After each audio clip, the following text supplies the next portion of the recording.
تو اللہ تبارک و تعالیٰ نے قرآن مجید میں سب سے بڑھ کر کثیر تعداد میں جس کی قسمیں کھائی ہیں وہ ذات مصطفیٰ ہے صلی اللہ علیہ وآلہ وسلم۔ تو آج ہم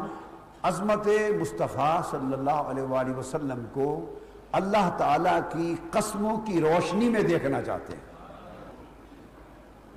تو پہلی قسم جو اللہ رب العزت نے کھائی سورہ نساء میں، وہ بنیادی طور پر اس نے اپنی ربوبیت کی قسم کھائی ہے، اپنے رب ہونے کی قسم کھائی ہے، مگر اس نے اپنے رب ہونے کی قسم اپنی ذات کی نسبت سے نہیں کھائی۔ یہ نہیں فرمایا کہ میرے رب ہونے کی قسم یا میری ربوبیت کی قسم، میری خالقیت کی قسم، میری رزاقیت کی قسم، یوں نہیں فرمایا۔ اپنی ربوبیت کی قسم خود اپنی نسبت سے نہیں کھائی، بلکہ اپنی ربوبیت کی قسم بھی نسبت مصطفیٰ سے کھائی ہے۔ اور اگر ایمان آقا علیہ السلام کی نسبت سے، حضور علیہ السلام کی عظمت سے، حضور علیہ السلام کی ذات اقدس کی مرکزیت اور محوریت سے اگر تصور ایمان کو اور عقیدہ توحید کے تصور کو اور عظمت ربوبیت کے تصور کو حضور علیہ السلام کی شان کی مرکزیت سے الگ کر دیا جائے، جدا کر دیا جائے، تو دیکھنا ہے کہ ایمان بھی بچتا ہے یا نہیں بچتا۔ منافق سمجھتے تھے کہ اگر ہم نے رسول پاک صلی اللہ علیہ وسلم کو اپنا حاکم نہ سمجھا اور اپنے جمیع اختلافات میں حضور کو حکم اور فائنل سپریم اتھارٹی نہ سمجھا اور آقا علیہ السلام کی ذات اقدس کو اپنا آخری مرجع اور مأویٰ نہ سمجھا، اور ہر بات پہ اگر آقا علیہ السلام کی حکم کے سامنے سر تسلیم خم نبی کیا اور قرآن کو مان لیا، اللہ کی آیتوں کو مان لیا، اللہ کو رب مان لیا، اس کے نازل کردہ حکم پر ایمان لے آئے اور اللہ سے براہ راست تعلق جوڑا،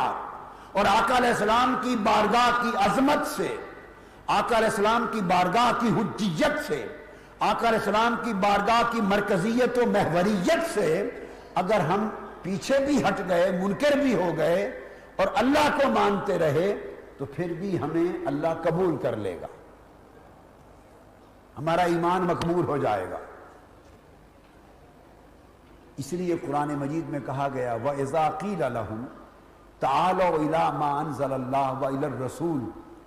رَأَيْتَ الْمُنَافِقِينَ يَصُدُّونَ عَنْكَ صُدُودًا، جب انہیں دو دعوتیں دی جاتی ہیں کہ آ جاؤ اللہ کے نازل کردہ احکام کی طرف اور آ جاؤ بارگاہ رسالت مآب کی طرف،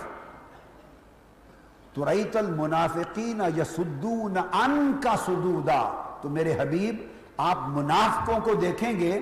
کہ میرے حکم کی طرف آنے سے نہیں کتراتے مگر آپ کی بارگاہ میں جھکنے سے گھبراتے ہیں۔ سو جو میرے حکم میں، جو میری حکم کی طرف، میری ربوبیت کی طرف، میری توحید کی طرف اور میرے حکم کی حجیت کی طرف آنے سے تو نہ کترائے مگر آپ کی بارگاہ میں جھکنے سے گھبرائے، تو اللہ نے فرمایا رأیت المنافقین، میری نگاہ میں وہی منافق ہے۔ تو اللہ رب العزت نے ان کے ظام، ان کے جھوٹے گمان اور ان کے اس باطل وہم کو رد کرنے کے لیے فرمایا فلا، اے منافقوں نہیں،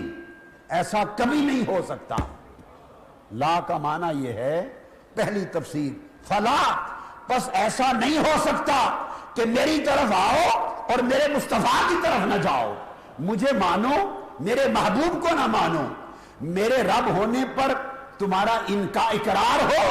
اور میرے محبوب کی حجیت سے تمہارا انکار ہو، ایسا نہیں ہو سکتا۔ وَرَبِّكَ، اور قسم ہے میرے محبوب تیرے رب کی۔ تیسری قسم اللہ رب العزت نے قرآن میں کھائی، یاسین والقرآن الحکیم انک لمن المرسلین، سورہ یاسین۔ یاسین کی مختلف تفسیرات و تعبیلات ہیں، چونکہ یہ حروف مقطعات میں سے، مگر کہا گیا ایک قول کہ یہ حضور علیہ السلام کے اسماء میں سے ہے. اور مفسرین فرماتے ہیں وَصَحَّ فِيهِ أَنَّهُ قَسَمٌ وَكَانَ فِيهِ مِنَ التَّعْظِيمِ وَالتَّمْجِيدِ وَالشَّهَادَةِ بِأَنَّهُ صلی اللہ علیہ وآلہ وسلم من المرسلین. ائمہ تفسیر نے کہا کہ یہ امر صحیح ہے کہ یاسین بھی ایک قسم ہے حضور کے اظہار عظمت کے لیے، حضور کے مجد و رفعت کے اظہار کے لیے، اور یہ گواہی دینے کے لیے کہ محبوب آپ بلند رتبہ رسولوں میں سے ہیں.